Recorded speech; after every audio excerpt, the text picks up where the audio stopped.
don't listen to what anybody has to say. Just do what feels right to you. Unless they're threatening to kick you out of the band. Then you listen to them. Yeah, sometimes. Sometimes. Everyone just listen to your favorite song. Yeah. And pick it apart. I don't know how many times I've done that where I've been like, okay, like seriously, what were they doing here? Because I can't get like this song? Yeah, I can't get this song out of my head.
That was awesome.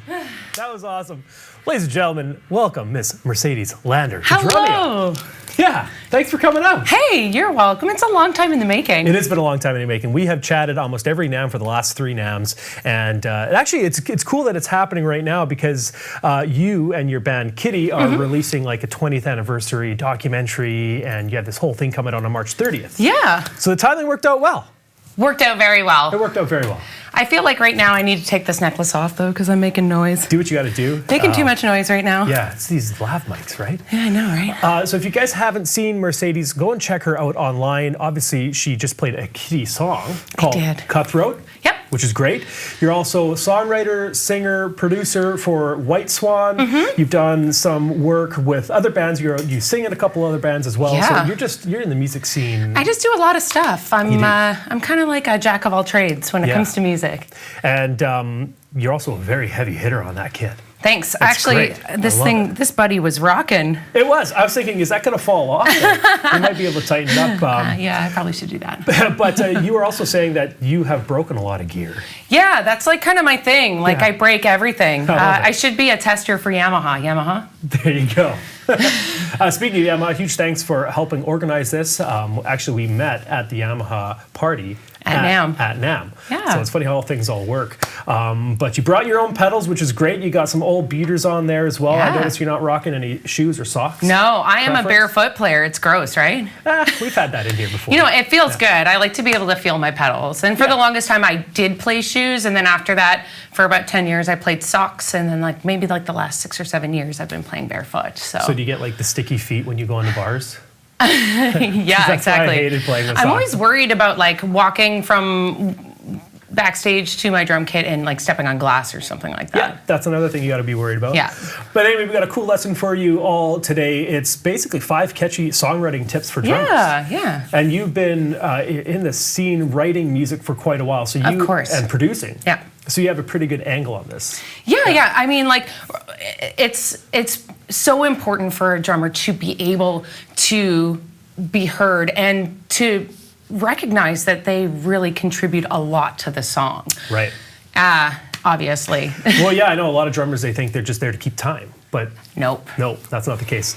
We'll get into that all a little later. Again, huge thanks to Yamaha, Evans, as well as Zildjian cymbals. You play ahead sticks too. I do. Check those out. We'll talk about those a little later on. Weird stuff. And if you want to follow her and her band and check out that documentary coming out, you can go to kittyrocks.com, Facebook, just at Katie. Or Kittie. Oh my God. Did I call it Katie? You're Kittie. perfect. I am perfect. And official, Instagram, is official Kittie. Yeah. So check her out online and give her a like and a follow. And March 30th is when that documentary comes out. Of course, yeah. 2018. So if you're watching this on YouTube, it's probably already out, so go and check it out. Okay, so let's get into it. 5 catchy songwriting tips for drummers. Yeah, so I feel like number one, first and foremost, the drummer controls the structure of the song. So you control your verses, choruses, how many repetitions. There's so many variations to choose from, but I'm of the school of thought, keep it simple, stupid. Yeah. So, you've got your A, your B, your middle part, or C rather, and then you it's all about repetition. Mm-hmm. Because repetition is what, I guess, sticks in the minds of people. Right.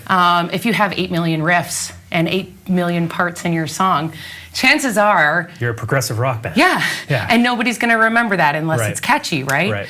And it's that repetition that really sticks in people's minds. So if you're writing music to be, as a drummer, if you're writing music to, or any music actually, mm-hmm. If you're writing it to, have it stick in people's minds, if you want people to remember your songs, repetition is the key. Right. So when you're playing these songs, you're the one, in your band at least, that was talking about the structure. Oh, for sure, yeah.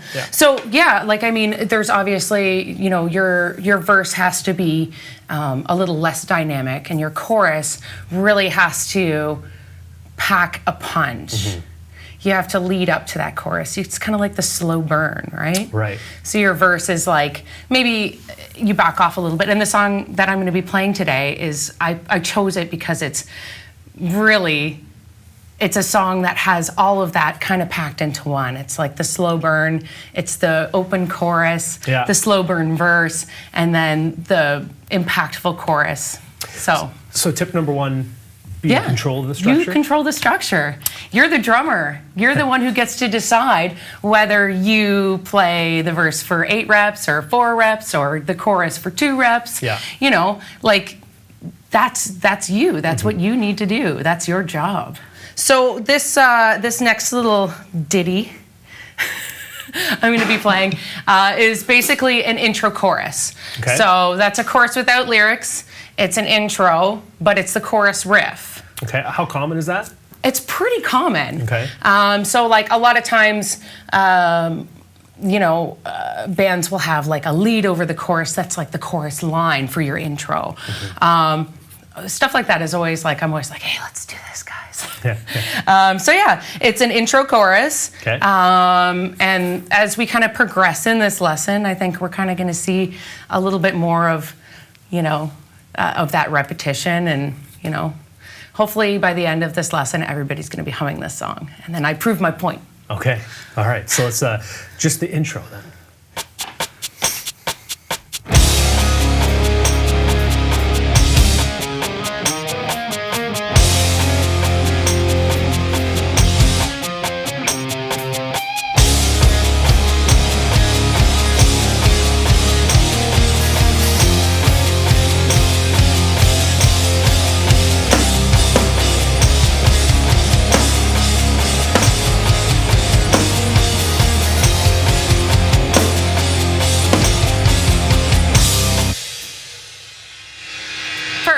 Beautiful. That song's called Sleepwalking. Sleepwalking. So, yeah, I mean, that right there that's your quintessential chorus opener with the guitar hook in there, obviously. That's the guitarist's job. So starting the song with the most catchy part of the song, Yeah. the chorus, is not bad. And then creating that repetition like 3-4 times in. It's kind of like it's the teaser chorus, but it's your intro, right? So I always like to do stuff like that and make sure that, people are like, oh, so that's what's to come. Maybe. Yeah. Surprise, right? Right. So what's the biggest mistake you see songwriters or bands do when they're writing a song when it comes to structure? There are a couple things come to mind. The biggest thing is too long of intros. Too long intros. So I like to keep intros at about 30 seconds.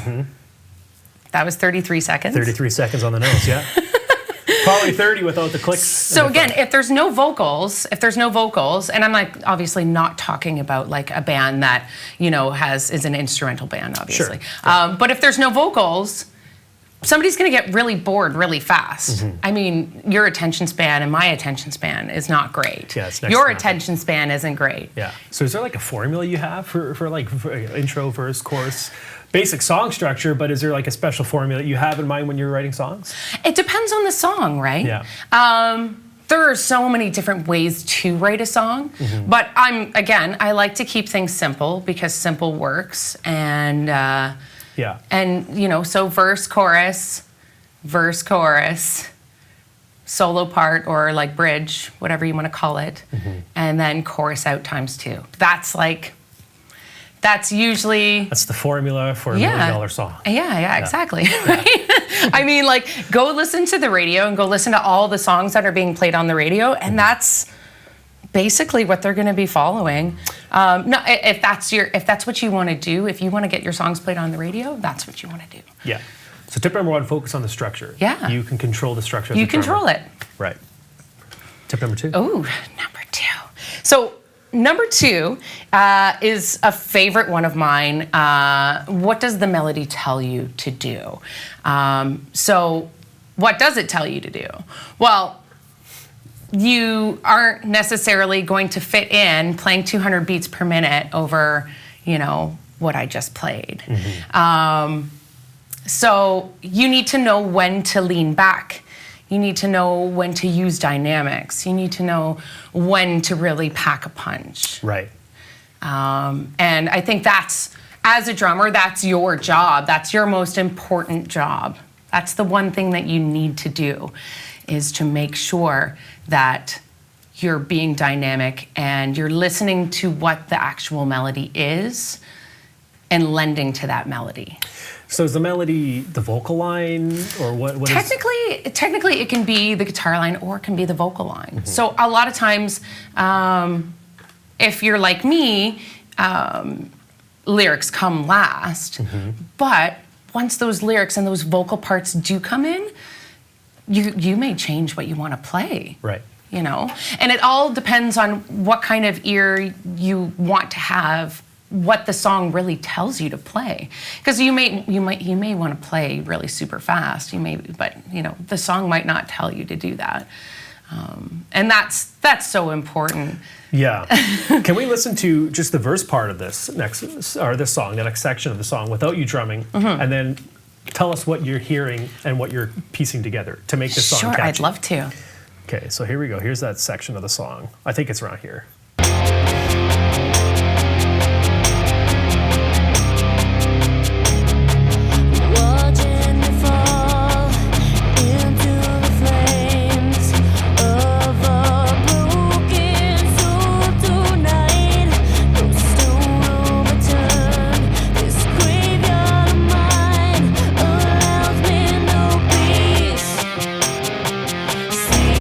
Okay, so that's the verse. Yeah.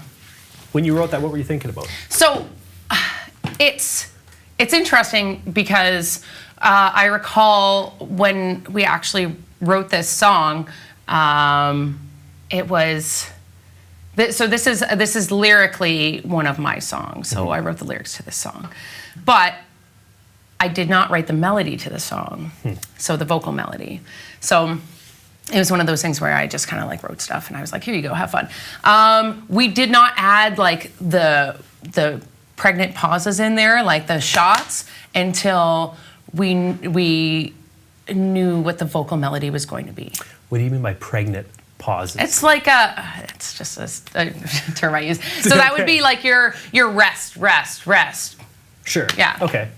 Your 3 count, or sometimes it's a whole note. You know what I mean? Like, but again, with this particular song, with the strumming pattern and stuff like that, it's very like laid back. You want to be able to do something like. You want to go along with the chugging, not necessarily with your foot. Because that would be a little more driving. And I think with this song really lends to having a little bit more laid back feel because of the hook before the chorus. The chorus, but we're getting ahead of ourselves here. Let's play that one more time for you. Play along to it and let's see what you actually do on the song. Here we go.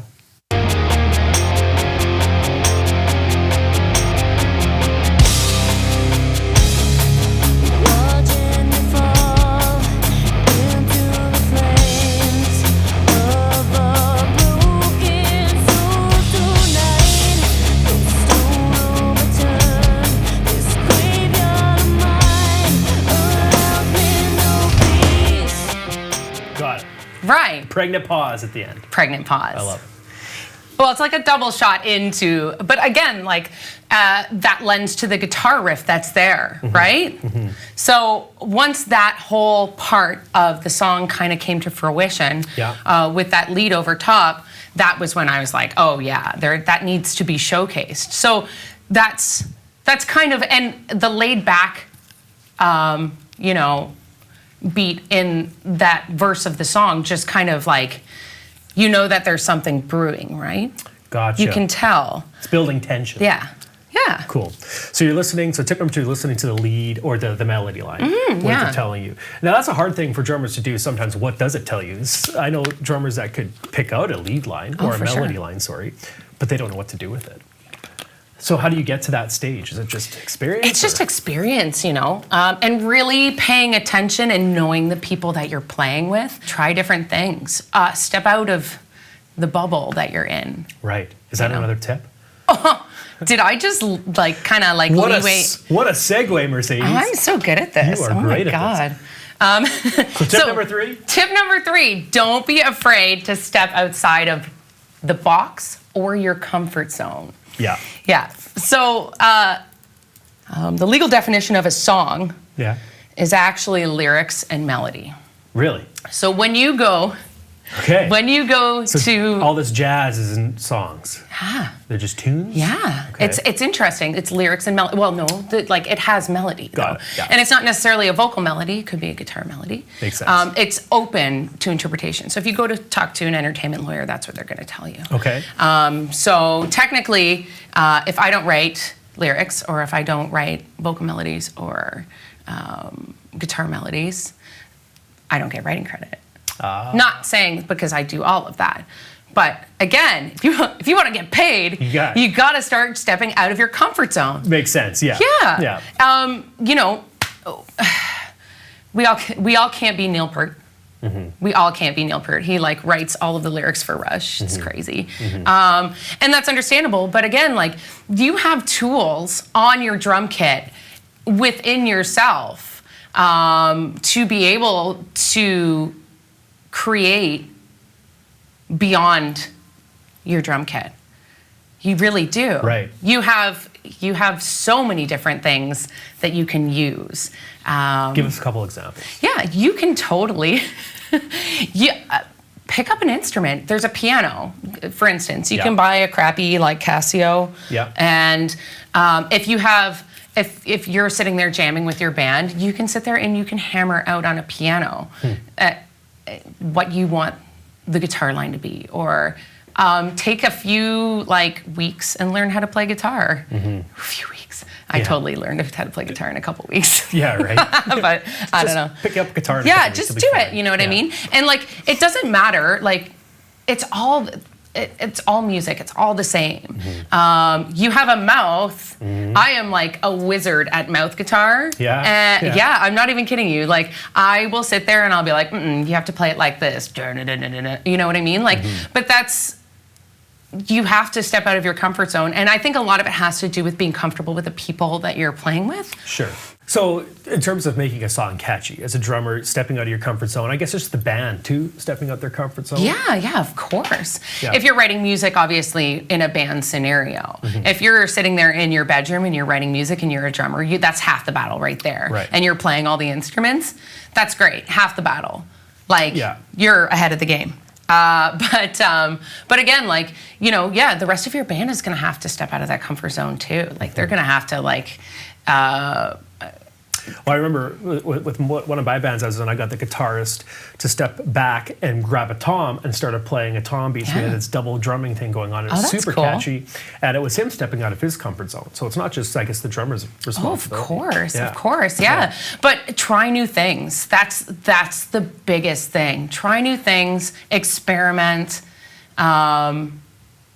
get uncomfortable. And because a lot of times being uncomfortable, that's when you're going to make the best music. If you're sitting on your couch eating Cheetos and or like sitting behind your kid and eating Cheetos while you guys are having band practice, it's you're comfortable. You want to be able to get uncomfortable and get those results. Okay, cool. So tip number 3, just get outside your comfort zone, try new things, and not just you as a drummer, but your other bandmates too. And I like that. I've had many times where I'm sitting in there in a rehearsal and I have an idea and I'm like, they're just not playing my idea. And I didn't know how to vocalize that. I mean, I guess it would have been probably just singing it. But it's tough. It is so hard. But until you grow a pair and actually I'm like, you know what, I am going to make the change because I want my ideas to be heard. Until that epiphany happens, you're just going to be sitting there going, it's just, or doing what other people tell you, and I'm terrible at taking direction. Yeah, that's true. Okay, what's tip number 4? Add those hooks. Yes. So drum hooks are literally almost or more important, or as much rather, or more important than lyrical hooks and guitar hooks, because you're the backbone. You are the drummer. You are the backbone of the band. So adding those little nuances, interesting fills, again, with the pregnant pauses, love those. Build up intros, shots, adding all of those things to make your song as palatable and interesting as possible. Yeah, you guys probably out there, you've heard many songs where there's that drum lick or that drum fill that even non-drummers will play. That's a good example. Yeah, like entire Rush concerts. Like, have you seen the air drumming? Yeah. It's crazy. That's just probably most of the guys that go to see those shows are drummers. But but like Neil Peart, have you listened to that? Oh yeah. Filled with it. Yeah, show us some examples then of a drum hook. Thanks. My voice just cracked. That's amazing. Let's do.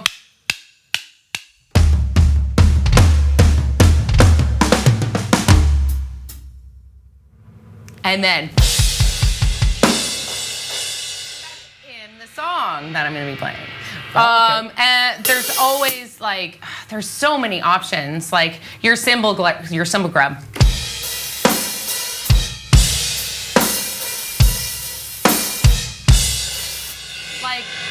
So many options. You just pick one and go with it. And again, repetition. You don't have to do, because you're a drummer, you don't have to do everything the same twice. Right. But even in the beginning of this song, there is shots to a build-up. That's building urgency. That's creating urgency. Right. So that build-up and those shots. So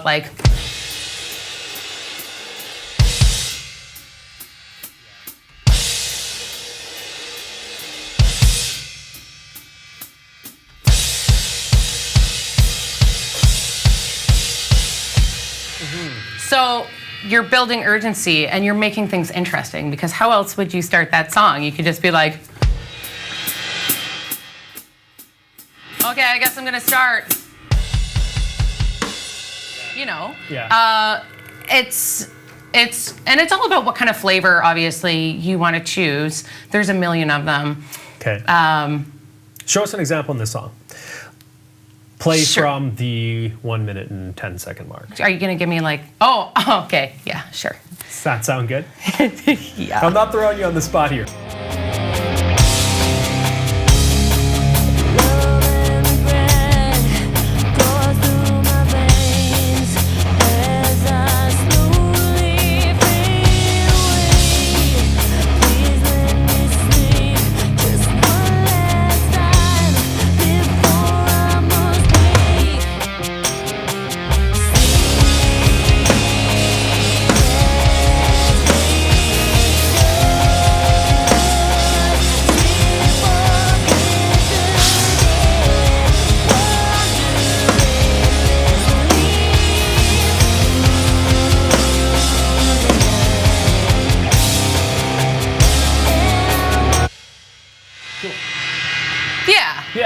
And stuff.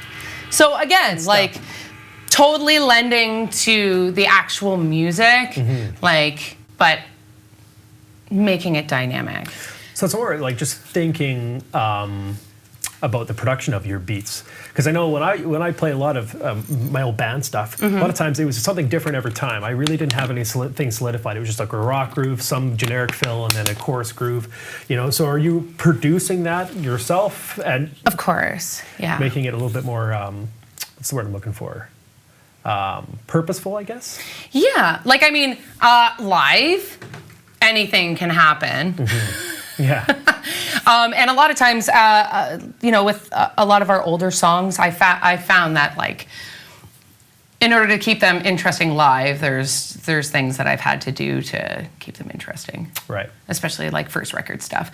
But I don't really play a lot of things the same twice unless it's, like, a groove that's, like, really... unless it's a groove that's, like, really noticeable. Like you can, if I played that different, you'd notice right away, and you knew the song. So is that the definition of a hook, though? Something that is noticeable? Yeah, I guess. Yeah, for sure. Something that's noticeable, something that makes you want to, like, air drum. That's, I feel like if I were to write the dictionary, you know, for the dictionary thingy for that, that's what I would write. Drum hook. Yeah, something that someone air drums. Yeah, something that somebody makes somebody want to air drum. Sure. Yeah, for sure. Sure. And I think that's the key to a good drum hook, and that's the key to writing a good song. So how important is it getting your band members on the same page with those drum hooks? Because sometimes you can have a great idea and they're playing through it and they're not, you know what I mean? Like, I usually stop them. Yeah. I'm like, let's do this. Yeah. Now, that's just how my band operates, and, you know, we're Canadian and very polite, and, you know, if somebody did the same thing, I would be okay with that. But that's kind of my job in the band.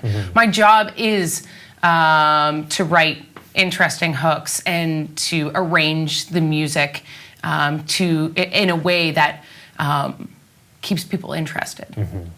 And really... yeah, that's my job. So again, like, you really have to, I would say to the people that are watching, pick your favorite song, like your favorite song, and it doesn't matter what it is. Pick your favorite song and go and listen to it and pick it apart. And that will tell you why it's your favorite song, because I would say 90% of the time, unless you listen to crazy music, it's gonna be, there's going to be drum hooks in there. There's going to be guitar lead hooks, and there's also going to be vocal hooks, and there's going to be lots of repetition. Right. There's going to be that chorus that you want to sing really super loud in your car when you're driving by yourself. Yeah. And, you know, so, yeah, that's like the meat and potatoes of writing a song. You want people to remember it. You don't want to write one of those songs where somebody's like, I'm pressing skip on that song. Right. You know what I mean? I was in a band once where they would put one of the songs that they wanted to kind of replicate in the Logic file, and it would actually plan the song structure based off of that song structure. That's great, yeah. It's kind of copying, but the idea and the You structure. can't, but like, I mean, there's no copyright on a song structure. No, there's not. So, I mean, correct me if I'm wrong. I'm pretty sure I'm not wrong with song structure. You can do whatever you want. Well, I'm not going to correct because I have no idea. I'm pretty sure that's the case, though. Yeah, you're fine. Yeah. I'm pretty sure you're fine. Otherwise, there would be a whole lot of lawsuits. That's not like anyone heard those songs anyway. But like, no, but understandable, yeah. Like if you're looking to write like a song and you have a song structure in mind that you want to like totally rip off, like obviously don't rip their guitar parts off. Yeah, don't rip it off. But song structure, yeah, that's up for grabs. Mm-hmm. Of course. It's a great idea to do that. Not that I know even how to use Logic, because I don't. I'm like so bare bones. I write by jamming. Yeah. And or like sitting on my couch and playing guitar and being like, oh, that sounds cool, and recording it on my phone. You know, that's how I create music, and everybody creates music a little differently. I'm just not great with computers. Yeah, right. We've talked about the 4 tips. The 5th tip being just putting it all together. Yeah. Explain that one. Putting it all together is, God, I just like totally stuttered over my words. I'm so great. Putting it all together is basically you take all of those awesome hooks, those awesome ideas, those supporting ideas. So supporting like your singer or your guitar player or even your bass player. And you put them all together in a fashion that is going to create the most urgent, the most dynamic, the most catchy song in existence, basically. Yeah, it's just that easy, guys. Oh yeah, totally. But again, like I mean, don't put a hook like halfway through the verse unless it lends to it. So again, we go back to what does the melody tell you? So listening and really making sure that you are paying attention to the song while thinking about all of those hooks at the same time. It's just like taking a look from a wider angle. So it's not just focusing on just the verse. You're just thinking about the song in total, I guess you would say? Yeah, basically. That's putting it all together. So all of those things that you feel like would make the song like the best song in the world. And you should feel like that with every song. Right. Like, so every little piece that you put together to make it your own and to make you feel like that's the best song you've ever written. Yeah. Putting all those pieces together and really making sure that you use those dynamics. Can we hear the song from the full song? I don't know, can we? I'm going to push play on it, so you better play along to it. So let's check out Sleepwalking and see if we can hear all those little parts that you were just talking about. Sure. Ready to go? Yeah. All right.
Love it. Thanks. Good job.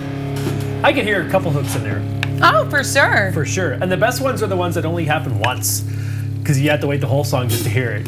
But if you overdo it, then it's like, it kind of loses the power of it, I guess. Of course, yeah. We have a couple lessons inside of Drumeo where it's guess that song, and it's just with the drum beat. And it's cool that people can actually guess a song just from the drums alone. So I guess that's kind of what you kind of strive for when you're of course. writing catchy songs. I want people to remember my drumming. Yeah. I mean, like, isn't that what everybody wants? Of course. Have your unique flavor and you remember. Yeah, and for sure. Like, I mean, I feel like I'm definitely like a weird rock drummer stuck in a metal band for the most part.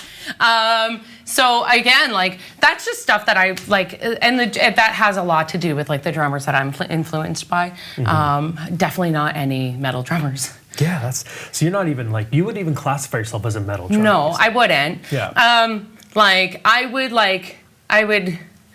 would liken myself to like a weird mix of like John Bonham and Alex Van Halen, except not as good. I don't know. I wouldn't say that. Yeah. Okay, so is there anything else you'd like to add to this before we kind of wrap things up? Any last minute tips or? So I believe what we talked about, we're going to have Sleepwalking available for people to play along with. We talked about that, which, I'd love to hear everybody's renditions of the song. I think that would be really cool. Absolutely. But other than that, any tips you said? Yeah, any last minute thoughts? Anything to make a song catchy? Anything to add? I think, you know what, just be yourself and really try and bring that artistic side to your playing. I think that's like the most important thing. Don't listen to what anybody has to say. Just do what feels right to you, unless they're threatening to kick you out of the band. Then you listen to them. Yeah, sometimes. Sometimes. Well, I also like that one tip you said is everyone just listen to your favorite song. Yeah. And pick it apart. Yeah, Like that is. I don't know how many times I've done that where I've been like, okay, like seriously, what were they doing here? Because I can't get this song I can't get this song out of my head. Yeah. What were they doing here? I would love to know. So, you sit down and you listen to the song like 50 times and you're like, oh my God, there's a key change in the bridge, and there's a key change in the chorus. Like, wow, love key changes, by the way. Yeah, they're great. The one thing with drummers too, when you're thinking about it from that side of things, a lot of drummers, me included too, like I had my responsibility and it ended at the cymbals. So like once the cymbals, the guitars take care of that, the bass takes care of the rhythm side of that, the vocals. So I never even engaged that way, but it's so important. We all can say something in a band. Of course, yeah. And like, even suggesting things like, for instance, going back to like the key change, like, wow, any key change you ever hear in my music, that's like me being like, hey, can we put a key change in? Yeah. Like, I love it. Yeah. It's just something that kind of, or like writing a song where every part of the song is in a different key. That's like an old Def Leppard trick. Yeah, right. Yeah. That's crazy. Thank you so much. Wow, that felt like 15 minutes. It goes by fast, hey? Right? Yeah, I didn't leave you hanging, too. No. Did I leave you hanging? I think maybe once or twice. Yeah. I tried to leave you hanging. He Thanks again, everyone, for coming out and watching. He hates me.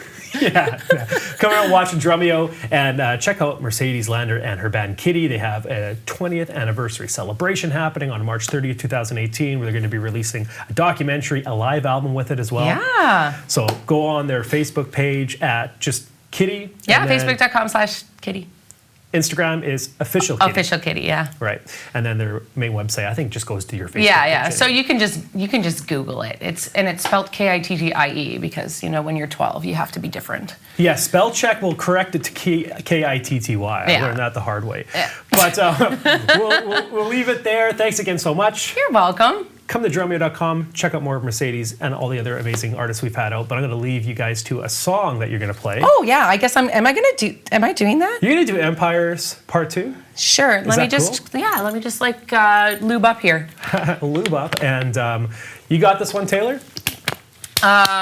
Yes, he does. He does. I saw the smile. I got the thumbs up. Bye-bye. Good luck.